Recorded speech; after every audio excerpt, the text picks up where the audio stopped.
ఇప్పటికే daily life స్టైల్లో ప్రతి చిన్న పని కోసం మొబైల్ తప్పనిసరిగా మారిపోయింది. కానీ ప్రతిరోజు మొబైల్ చూస్తూ మీ మెడ, వెన్నుపూస మీద చాలా ఒత్తిడి పడుతున్నాయి.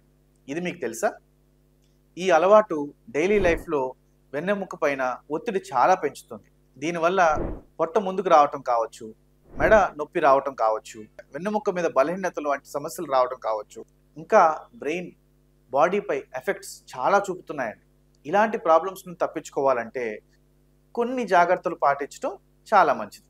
సో, ఫోన్ మీ కళ్ళకి 90 డిగ్రీస్ ఉంచటం, 30 నిమిషాలకు ఒక్కసారి మెడ స్ట్రెచింగ్ చేయటం, వారానికి ఒక్కసారి ఫిజియోథెరపీ ఎక్సర్సైజ్ చేయటం, అంతేకాకుండా సరిగ్గా నిద్రపోవడం కూడా చాలా ముఖ్యం. సో, మీరు ఇప్పటికే ఇలాంటి ప్రాబ్లమ్స్‌తో బాధపడుతుంటే వెంటనే ఆర్థోపెడిక్ డాక్టర్‌ని సంప్రదించండి. ఇంకా ఇలాంటి సమస్యలు గురించి సమాచారం కోసం మా పేజ్‌ని ఫాలో అవ్వండి.